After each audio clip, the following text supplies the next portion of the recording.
샬롬. 하나님과 동행하는 새벽기도회 달라스 이마누엘 교회 권성철 목사입니다.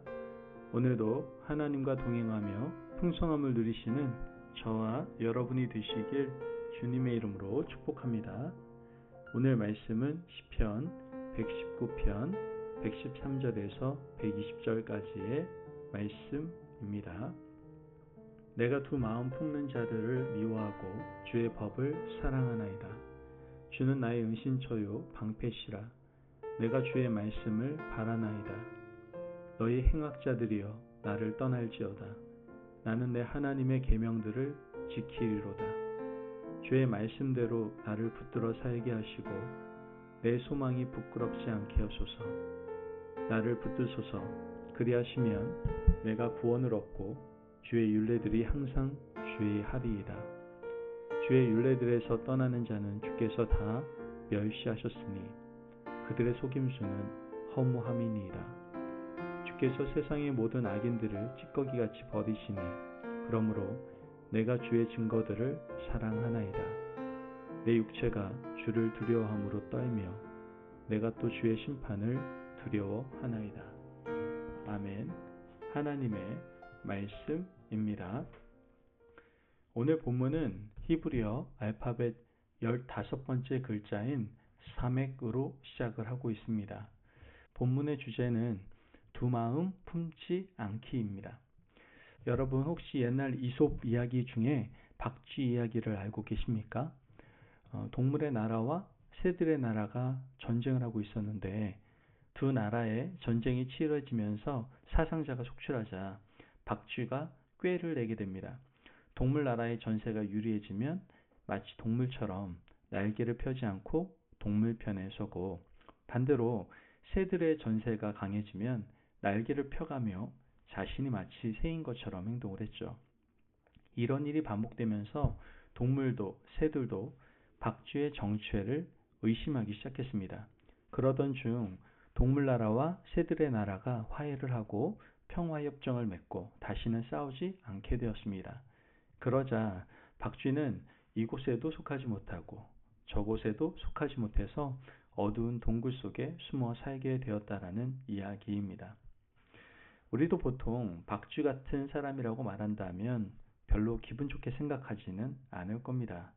자기는 그렇게 어리석게 살고 있지 않다라고 생각하고 있기 때문이겠죠. 하지만 사실 우리도 두 마음을 품고 양다리를 걸치며 살아가는 어리석은 인생일 때가 많습니다. 그래서 오늘 시편의 저자는 우리 인생이 두 마음을 품고 살아가면 하나님께서 반드시 멸하실 것이라는 주제로 노래를 하고 있는 겁니다. 본문 113절 말씀을 보면 내가 두 마음 품는 자들을 미워하고 주의 법을 사랑하나이다. 여러분, 사람들은 왜 두 마음을 품을까요? 하나님의 말씀에 한쪽 발을 두고 세상에 썩어 없어질 것에 또 다른 발을 두고 살아갑니다. 사람들은 왜 이런 삶을 살아갈까요?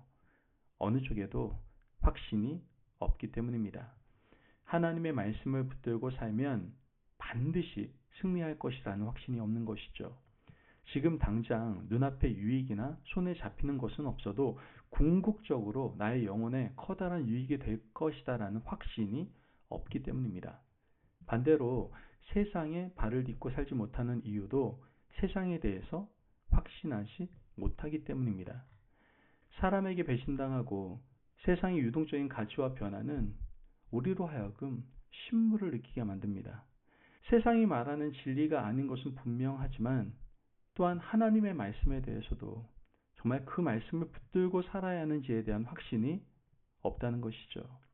그렇다면 왜 우리는 하나님의 말씀에 대한 확신이 없는 겁니까? 말씀에 대한 확신이 없는 이유는 하나님의 말씀을 붙들고 끝까지 살아본 적이 없기 때문입니다. 하나님의 말씀을 끝까지 붙들고 끝까지 가본 경험이 있는 사람은 말씀이요 진짜임을 경험하게 됩니다. 그러나 사람들은 하나님의 말씀을 붙들고 살다가 위기 상황이 되면 슬며시 놓아버리고 말씀대로 살지 않습니다. 경험과 세상의 가치로 돌아가 버리게 되죠. 망하는 한이 있더라도 나는 하나님의 말씀을 붙들고 살아보겠다는 마음으로 전부를 말씀에 걸고 사는 사람들이 많지 않다는 겁니다. 성경에 나오는 많은 위인들은 끝까지 말씀을 붙잡고 살아서 어려움을 말씀으로 이겨낸 사람들입니다. 다윗과 다니엘, 에스더, 그 외에도 수많은 사람들이 하나님의 말씀을 붙잡고 목에 칼이 들어오더라도 말씀이 진리임을 확신하고 그 신념을 가지고 온전히 살아냈습니다. 그런 사람들이 최후 승리를 얻었고 그 승리를 맛본 사람들은 절대로 두 마음을 품지 않는 사람이 되었던 것이죠. 오늘 우리가 세상과 하나님의 말씀 사이에 양다리를 걸치고 이곳저곳 다니는 이유는 말씀이 주는 완전한 승리를 경험하지 못했기 때문입니다. 하나님께서는 이러한 사람들을 어떻게 하실까요? 118절 말씀을 보면 주의 율례들에서 떠나는 자는 주께서 다 멸시하셨으니 그들의 속임수는 허무함이니이다. 주의 율례들에게서 떠나는 자들을 하나님께서는 멸시하셨다라고 말씀하십니다. 멸시하셨다는 말이 어떤 의미일까요? 119절 말씀을 보면 주께서 세상의 모든 악인들을 찌꺼기같이 버리시니 그러므로 내가 주의 증거들을 사랑하나이다. 여기서 악인이라고 표현을 하죠. 악인은 두 마음을 품은 자들이고 주의 율례들을 떠나는 자들이라고 말을 하고 있습니다. 일반적으로 악인은 세상의 법을 지키지 않고 나쁜 일을 행하는 사람, 도덕적인 규범을 지키지 않는 사람을 지칭하지 않습니까? 하지만 하나님께서 보실 때 악인은 그런 범주를 뛰어넘는 겁니다.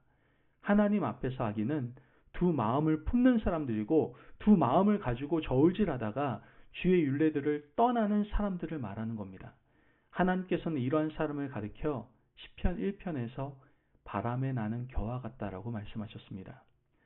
성경에서 하나님께서 복되다라고 말씀하신 사람은 나무 같은 사람입니다.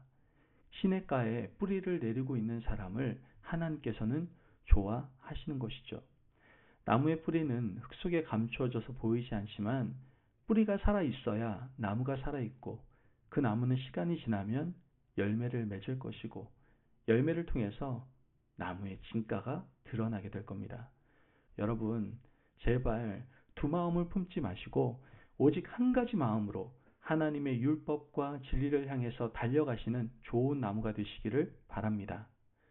자, 그렇다면 하나님께서는 악인들을 어떻게 심판하십니까?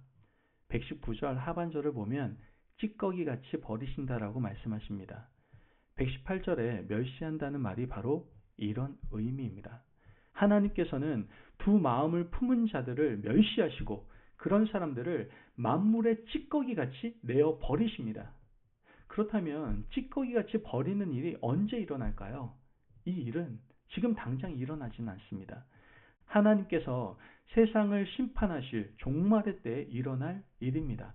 하나님께서 우리의 믿음과 행위를 따라 심판하실 때 우리 두 마음이 하나님 앞에서 명백하게 드러나게 된다라는 것이죠. 하나님께서는 우리의 심령을 감찰하시는 분이십니다. 사람은 타인의 마음을 알 수가 없습니다. 그러나 하나님께서는 다 알고 계십니다. 두 마음을 품지 마시고 오직 한 가지 마음으로 나아가시기를 바랍니다.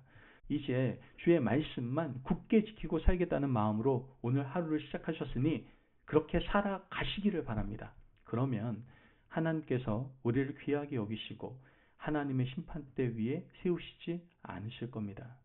하나님께서는 우리를 돌보시고 주의 은혜로 이끌어 주실 겁니다.